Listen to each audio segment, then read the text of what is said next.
Hello students. In this video I'm going to discuss about the remaining topics of this chapter. The chapter name is Stars and Solar System. In the previous video we talked about the topics related to this chapter, like what are stars and what is astronomy, what is universe, and we talk about the surface of moon and the phases of the moon, etc. Today we are going to talk about constellations. तो constellations क्या होते हैं? A constellation is described as group of stars that form a recognizable shape or pattern. अगर आप ऊपर आसमान में देखोगे तो आपको कुछ ऐसे ग्रुप ऑफ स्टार्स मिलेंगे जो एक पैटर्न या शेप बनाते हैं। तो ऐसे ही ग्रुप ऑफ स्टार्स को जो एक रिकॉग्नाइजेबल शेप या पैटर्न की तरह दिखाई देते हैं, उन्हीं को हम कॉन्स्टेलेशंस कहते हैं। बहुत पहले से, बहुत पुराने समय से लोग कॉन्स्टेलेशन का इस्तेमाल करते आ रहे हैं to recognise the stars. The shape of the constellation generally resemble with objects that ancient people used. ज़्यादातर जो कॉन्स्टेलेशन के शेप होते हैं वो उन चीज़ों से मैच करते हैं जो पुराने समय में लोग जिन चीज़ों को इस्तेमाल करते थे। There are not only 5 to 10 stars in a constellation. सिर्फ 5 से 10 स्टार्स नहीं होते हैं कॉन्स्टेलेशन में, बल्कि a constellation comprise of several stars but only some of them which are the brightest can be viewed. उस कॉन्स्टेलेशन में ऐसे तो बहुत सारे स्टार्स होते हैं, लेकिन कुछ ही उसमें से इतने ज़्यादा चमकदार होते हैं जो हमें दिखाई देते हैं। The stars that make up a constellation are found in the same line of sight. However, the distance between these stars is not the same. जितने भी स्टार्स होते हैं वो सेम लाइन ऑफ साइट में हमें दिखाई देते हैं, हालांकि उनमें जो दूरी होती है वो सेम नहीं होती है। यहाँ पर इस पिक्चर में आप एक कॉन्स्टेलेशन देख सकते हैं। इस कॉन्स्टेलेशन को इमेजिनरी लाइन के थ्रू ज्वाइन करके एक पैटर्न बनाया गया है। Now will talk about some major constellation. इसमें से पहला कॉन्स्टेलेशन जो है वो अर्सा मेजर जिसे हम कहते हैं, और इसे हम ग्रेट बियर या फिर सप्तऋषि या फिर बिग डिपर भी कहते हैं। इसके 4 नाम हैं। इस कॉन्स्टेलेशन में कितने तारे होते हैं? 7 मेजर स्टार्स, 7 मेजर स्टार्स देखने को मिलते हैं। और ये सारे स्टार्स मिलकर एक बड़े क्वेश्चन मार्क की तरह या फिर एक लैडल की तरह हमें दिखाई देते हैं। The handle of the ladle is made by joining the 3 stars. जो उस लैडल के का जो हैंडल है वो 3 स्टार से मिलकर बना हुआ है, जो एक ही रो में प्रेजेंट होते हैं, और बाकी जो 4 स्टार्स होते हैं वो बाउल के फॉर्म में हमें दिखाई देते हैं। यहाँ पर आप देख सकते हैं, you can see this is the Ursa Major. ये पूरा ग्रेट बियर है और इसमें आप ये देख सकते हैं this is the ladle shape pattern. Okay, now ये अर्सा मेजर को हम सप्तऋषि भी कहते हैं इंडिया में। तो the 7 stars in Ursa Major constellation are believe to signify 7 saints. ऐसा माना जाता है कि तो जो 7 तारे हैं वो 7 सेंट्स को, ऋषियों को सिग्निफाई करते हैं according to the Indian mythology. These 7 saints are believed to preserve the knowledge of the Vedas that they propagate to people in every new age। और ऐसा माना जाता है इंडियन माइथोलॉजी के अकॉर्डिंग कि ये सातों जो ऋषि होते हैं ये नॉलेज को प्रिजर्व करते हैं और आगे प्रोसीड करते हैं लोगों में। यहाँ पर आप देख सकते हैं सप्तऋषि, यहाँ पर ऋषियों के नाम दिए गए हैं। सप्तऋषि का इस्तेमाल या अर्सा मेजर का इस्तेमाल करके हम पोल स्टार को लोकेट कर सकते हैं।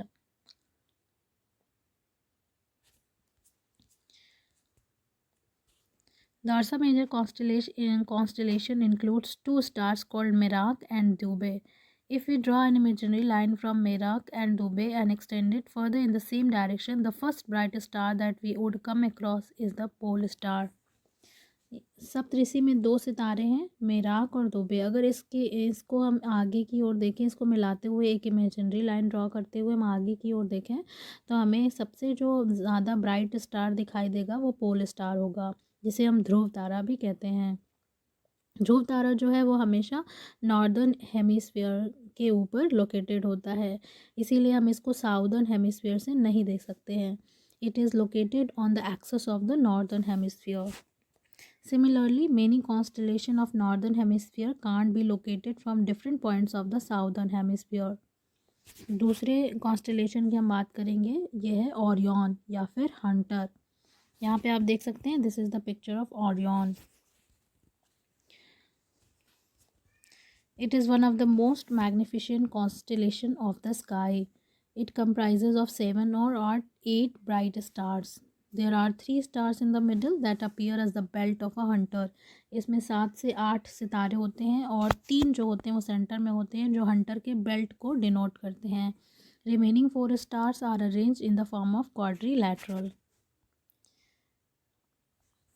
इन बेल्ट में, इसकी बेल्ट में जो ये 3 स्टार हैं, इससे हम इसके आगे जाकर हम एक दूसरे तारे को लोकेट कर सकते हैं, that is serious. The serious star is the brightest star of the sky. अगर आप आसमान में देखते हो तो सबसे चमकदार जो तारा होता है वो सीरियस होता है, और सीरियस को अगर आपको खोजना है, ढूंढना है, तो आप ओरियन की हेल्प से उसे ढूंढ सकते हैं. Likewise now talk about the Cassiopeia. यहाँ पर आप देख सकते हैं कैसियोपिया जो है वो डब्लू के आकार का होता है. ये हमें नॉर्दर्न हेमिस्फीयर में देखने को मिलता है एंड विंटर सीजन में हम इसे देख सकते हैं. The shape of this constellation resemble with W और a distorted M. The name of this constellation was given after queen Cassiopeia in Greek mythology. Now talk about the Leo Major. Leo Major आप देख सकते हैं यहाँ पर, इसमें several bright stars होते हैं, इसलिए इसको हम आसानी से लोकेट नहीं कर सकते हैं. नॉर्दर्न हेमिस्फीयर में इसको जनवरी टू जून में देखा जा सकता है और साउदर्न हेमिस्फीयर में समर एंड ऑटम में. Now I talk about the topic the solar system. The solar system comprises the sun, planets, asteroids, meteors and other celestial bodies. Sun, planet, asteroid, meteor और celestial body से मिलकर हमारा solar system बनता है. इसमें एक gravitational attraction होता है जो कि सन के थ्रू क्रिएट किया जाता है, और सन अपनी इस ग्रेविटी के थ्रू सारे ऑब्जेक्ट्स को अपनी ओर अट्रैक्ट करता है, और इसी वजह से सारी सेलेस्टियल बॉडीज़ उसके चारों ओर रिवॉल्व करती हैं. The sun acts as the main source of heat and light energy for all the planets in the solar system. सन ही जो है वो मेन हीट और लाइट का सोर्स है, और सारे प्लैनेट्स को इसी से हीट और लाइट मिलती है. Now I will talk about the planets. Our solar system comprises of 8 planet. हमारे सोलर सिस्टम में 8 प्लैनेट हैं: Mercury, Venus, Earth, Mars, Jupiter, Saturn, Uranus and Neptune. इन प्लैनेट्स की अपनी कोई लाइट नहीं है, ये सन की लाइट को रिफ्लेक्ट करते हैं और चमकते हुए दिखाई देते हैं.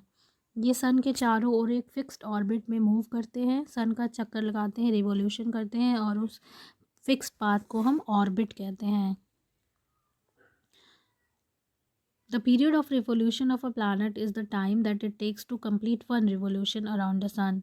पीरियड ऑफ रिवॉल्यूशन वो समय होता है जितना समय प्लैनेट को सन के चारों ओर एक रिवॉल्यूशन कंप्लीट करने में लगता है. As the distance between the sun and the planet increases, the period of revolution of that planet also increases. All the planets also revolve around their own axis. आपको पता है planets sun के चारों ओर भी घूम रहे होते हैं और अपनी axis पर भी घूम रहे होते हैं. The time of rotation of a particular planet is defined as the time it takes to complete one rotation. और अपने axis पे घूमने को हम क्या बोलते हैं? रोटेशन बोलते हैं. The planets have satellites or celestial objects that revolve around them. Planets के चारों ओर भी कुछ celestial body होते हैं जो उसके चारों चक्कर लगाते हैं, उसे हम बोलते हैं satellite. जैसे कि moon is the natural satellite of the earth. However, there are different artificial satellites also that revolve around a planet. Now we'll discuss about the planets of our solar system one by one. सबसे पहले mercury की बात करेंगे. तो ये mercury जो है वो सन के सबसे करीब प्रेजेंट है, और it is the smallest of all the planets, और ये सबसे छोटा है. इसको ऑब्ज़र्व करना काफ़ी मुश्किल है क्योंकि ये सन के ग्लेयर में, सन की रोशनी में छुप जाता है। इसीलिए हम इसको sun just before the sun rise और just after before the sunrise and the sunset हम इसे देख पाते हैं। सूरज निकलने से पहले और सूरज के डूबने से पहले जब अंधेरा थोड़ा हो जाता है तो ही हमें ये दिखाई देता है। It has no natural satellite of its own. इसका कोई नेचुरल सैटेलाइट नहीं होता है। वीनस की बात करें तो ये ब्राइटेस्ट प्लानट है, ठीक है। इसको हम ईस्टर्न स्काई में देख सकते हैं before the time of sunrise और in the western sky before the sunset. इसीलिए हम इसको मॉर्निंग या इवनिंग स्टार कहते हैं। इसका भी कोई नेचुरल सैटेलाइट नहीं होता है। और वीनस की खास बात यह है कि ये ईस्ट टू वेस्ट रोटेट करता है और हमारी अर्थ जो है वो वेस्ट टू ईस्ट रोटेट करती है। Venus also show phases just like the moon. जैसे मून में हमने फेजेस पढ़े थे वैसे वीनस भी फेजेस शो करता है। अर्थ की बात करें तो life exist only on the earth. सिर्फ दुनिया में ही जीवन संभव है। The earth has favourable environmental condition such as the presence of atmosphere and water that enable the existence of life on the earth. Earth पर जो फेवरेबल इन्वायरमेंटल कंडीशन है जैसे पानी और एटमॉस्फेयर का प्रेजेंट होना, ये अर्थ पर लाइफ को पॉसिबल बनाता है। अर्थ पे जो टेम्परेचर कंडीशन होती है वो भी जीवन के लिए, लाइफ के लिए फेवरेबल होती है क्योंकि ये एक परफेक्ट डिस्टेंस पे प्रेजेंट है from the sun. The earth possesses tilted axis which results in changing of season on the earth. Earth की जो एक्सिस है वो थोड़ी सी टिल्टेड है 23.5 डिग्री, इसीलिए आपको सीज़न देखने को मिलता है। The earth is covered with water naturally. Earth का जो 71% सरफेस है वो पानी से ढका हुआ है, इसलिए ये ब्लूइश ग्रीन दिखाई देती है फ्रॉम द स्पेस, इसीलिए हम इसको ब्लू प्लैनेट भी कहते हैं। अर्थ का एक अपना नेचुरल सैटेलाइट है जिसे हम बोलते हैं moon. Now will talk about the fourth planet that is Mars. Mars को हम रेड प्लैनेट बोलते हैं क्योंकि इसका कलर कैसा है, reddish. It has 2 moons of its own. इसके 2 नेचुरल सैटेलाइट हैं। What is Mangalyaan? मंगलयान एक ऑर्बिटर लॉन्च किया गया था इसरो के द्वारा, इंडियन स्पेस रिसर्च ऑर्गेनाइजेशन के द्वारा, जो मार्स के चारों ओर घूमता है। It was launched in November 2013 and was placed in its orbit around the Mars in September 2014 successfully. India is the first country that could place an orbital in its orbit in the first attempt. Now I'll talk about the Jupiter. Jupiter जो है वो largest planet है in the solar system. It does not have high mass as compared to its size. The mass of the Jupiter is almost 18 times of the mass of the Earth. Rotation time of Jupiter is small and around 9 hours 55 minutes. Jupiter has many moons, out of which 4 large moons can be viewed from the Earth with the help of telescope. Jupiter has thin rings around it. Jupiter के चारों ओर thin ring भी पाई जाती है. Now I'll talk about the Saturn. Saturn के चारों ओर काफ़ी मोटी rings पाई जाती हैं और इसे हम नेकेड आई से भी देख सकते हैं। इसके 30 नेचुरल सैटेलाइट हैं और इसकी जो डेंसिटी है वो सैटर्न से कम है। एंड अब हम बात करेंगे यूरेनस की। Just like Venus, Uranus rotates from east to west. It has 21 natural satellites. The rotation axis of Uranus is highly tilted. The atmosphere of Uranus comprises hydrogen and methane gas mainly. Now I'll talk about the last planet of our system, that is Neptune. Neptune जो है वो सबसे ज़्यादा farthest planet है, सबसे बाहर का planet है हमारे सोलर सिस्टम का। एंड इसको सबसे ज़्यादा टाइम लगता है सन के चारों ओर रिवोल्यूशन को कंप्लीट करने में। इसके 8 नेचुरल सैटेलाइट हैं। And now will talk about the inner and outer planets. जो 4 स्टार्टिंग के प्लैनेट्स हैं, Mercury, Venus, earth and Mars, इन्हें हम इनर प्लैनेट कहते हैं। And the planets after Mars, जो 4 बाहर के प्लैनेट्स हैं, Jupiter, Saturn, Uranus and Neptune, इन्हें हम आउटर प्लैनेट कहते हैं। जो बाहर के 4 प्लैनेट्स हैं, जो आउटर प्लैनेट्स हैं, इनमें सब में रिंग सिस्टम पाया जाता है और इनके पास बहुत सारे नेचुरल सैटेलाइट्स भी हैं। Now will talk about the other members of solar system. Planets के अलावा और भी कुछ सेलेस्टियल बॉडीज़ हमारे सोलर सिस्टम में पाई जाती हैं, जैसे कि एस्टेरॉयड्स। एस्टेरॉयड्स क्या होते हैं? एस्टेरॉयड्स जो होते हैं वो रॉक लाइक ऑब्जेक्ट्स होते हैं चट्टानों के टुकड़ों के तरीके के ऑब्जेक्ट्स होते हैं जो सन के चारों ओर चक्कर लगाते हैं। ये ज़्यादातर मार्स और जुपिटर के बीच में पाए जाते हैं, जिसको हम बोलते हैं एस्टेरॉयड बेल्ट। हालांकि एस्टेरॉयड जो है वो अदर जगह पे, अदर प्लेसेस पे भी सोलर सिस्टम में मिल सकता है। यहाँ पे आप देख सकते हैं asteroid belt. This is the sun और ये मार्स है और ये जुपिटर। इसके बीच में आप बहुत सारे रॉक्स के टुकड़े देख सकते हैं जो सन के चारों चक्कर लगाता है। इसी को हम क्या बोलते हैं? Asteroid belt. Now the next celestial object is comet. Comet क्या होता है? Comets are big pieces of ice and rock. ये आइस और रॉक की बनी हुई ऑब्जेक्ट्स होते हैं जो सन के चारों ओर इलिप्टिकल शेप में ऑर्बिट करते हैं। इलिप्टिकल का मतलब ये पूरा गोल नहीं होता है, बल्कि इस तरीके से ओवल होता है इसका पाथ।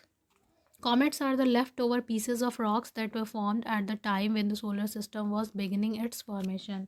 कॉमेट्स वो बचे हुए चट्टानों के टुकड़े हैं जब हमारा सोलर सिस्टम बन रहा था, उस समय ये टुकड़े जो है वो बने थे, तभी के अभी तक ये बचे हुए हैं। Comets are often observe to have a tail. ऐसा लगता है कि कॉमेट्स के पास टेल है। This tail appears as a comet approaches the sun. जैसे जैसे कॉमेट सन के पास आता जाता है तो ये टेल हमें अपीयर होती दिखाई देती है। एट दैट टाइम जब ये सन के करीब आ जाता है तो इसकी जो सरफेस पे जो सॉलिड्स होते हैं वो क्या होने लगते हैं? सन की गर्मी से इवेपोरेट होने लगते हैं। तो डस्ट और गैस डिस्चार्ज होने लगती है और यही जो डस्ट और गैस है it is start to burn due to the heat of the sun, और यही हमें चमकते हुए पूंछ की तरह दिखाई देते हैं। और इसकी जो टेल होती है हमेशा अपोजिट डायरेक्शन में होती है, सन के अपोजिट डायरेक्शन में होती है। As the distance between the sun and the comet increases, the size of the tail of the comet is also increases. क्योंकि ये सन के चारों ओर रिवॉल्व करते हैं तो इन्हें हम पीरियोडिक टाइम्स पे एक डेफिनेट टाइम पे हम इनको देख सकते हैं। जैसे कि हैले कॉमेट जो है वो हर 76 ईयर्स के बाद हमें दिखाई देता है। सब लास्ट टाइम ये हमें 1986 में दिखाई दिया था। Now we'll talk about the meteorites and meteors. The asteroid in the space sometimes collide with each other and form meteorites. जो एस्टेरॉइड होते हैं, चट्टानों के टुकड़े, वो आपस में कभी कभी टकरा जाते हैं और क्या बन जाते हैं? फिर उनके जो छोटे छोटे पीसेस होते हैं उन्हीं को हम मेटेराइड्स कहते हैं। तो ये जो छोटे छोटे टुकड़े होते हैं एस्टेरॉइड के, वही मेटेराइड्स होते हैं। इन्हीं मेटेराइड से मेटियोर बनता है। जब ये मेटेराइड अर्थ की ग्रेविटी में आता है तो ये अर्थ की ग्रेविटी की वजह से अर्थ की ओर अट्रैक्ट होने लगता है और ये गिरते गिरते अर्थ के एटमॉस्फेयर में एंटर कर जाता है। और जैसे ही एटमॉस्फेयर में एंटर करता है तो ड्यू टू द फ्रिक्शन ये जलने लगता है। ठीक है, तो आपको आसमान में एक स्ट्रीक ऑफ लाइट दिखाई देती है। इसी को हम बोलते हैं meteor. Meteors lit up as a streak of light, however, they get evaporated in the sky before reaching the Earth's surface. ज़्यादातर जो मेटियोर होते हैं वो ज़मीन पर पहुंचने से पहले ही इवेपोरेट हो जाते हैं due to the friction. Meteors को हम शूटिंग स्टार भी कहते हैं, लेकिन ये स्टार्स नहीं होते हैं। They are just a piece of rock. Here in this picture you can see a meteor in the sky or a shooting star. Meteor shower, यहाँ पर आप देख सकते हैं कि एक साथ कई सारे मेटियोर्स आपको दिखाई दे रहे हैं, तो इसे ही हम मेटियोर शॉवर कहते हैं। When the Earth crosses a comet's tail, a large number of flying meteors can be observed in the sky. This is called a meteor shower. Certain meteor showers occur periodically in the sky. Now the last topic of this video is artificial satellites. Artificial satellites वो celestial objects होते हैं जो man made होते हैं और इन्हें धरती से भेजा जाता है स्पेस में, तो ये अर्थ के चारों ओर क्या करते हैं? चक्कर लगाते हैं। They orbit nearer to the earth as compared to the moon. Functions of artificial satellite, ये क्या काम करते हैं? तो इनकी हेल्प से हम वेदर फोरकास्टिंग करते हैं, मौसम के बारे में अनुमान लगाते हैं, transmission of signals of radio and television, remote sensing, acquiring information about an object from a distance. For example, the artificial satellite can acquire information about the earth from a distance. Telecommunication में भी इस्तेमाल किया जाता है। इसमें जो information है वो रेडियो सिग्नल्स के थ्रू, इलेक्ट्रोमैग्नेटिक सिस्टम के थ्रू एक जगह से दूसरी जगह भेजी जाती है। यहाँ पर कुछ इंडियन आर्टिफिशियल सैटेलाइट के नाम दिए हुए हैं।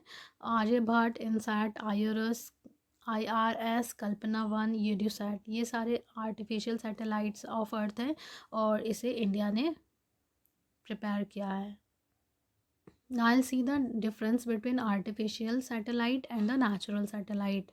आर्टिफिशियल सैटेलाइट जो होते हैं वो ह्यूमंस के थ्रू बनाए गए होते हैं और ह्यूमंस उन्हें कंट्रोल करते हैं। दे आर नॉट परमानेंट, ये परमानेंट नहीं होते हैं।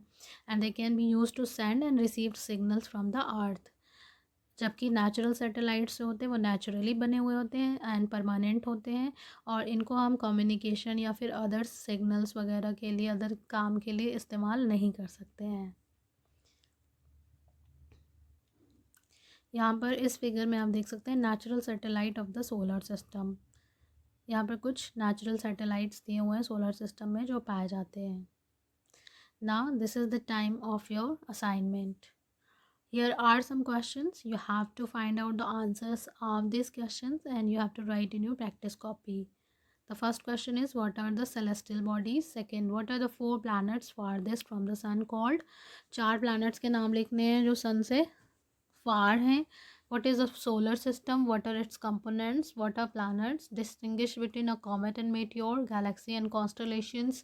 What is the shooting star? Why is there no life on the moon and why does the moon change its shape daily? So that's all for this video. Thank you.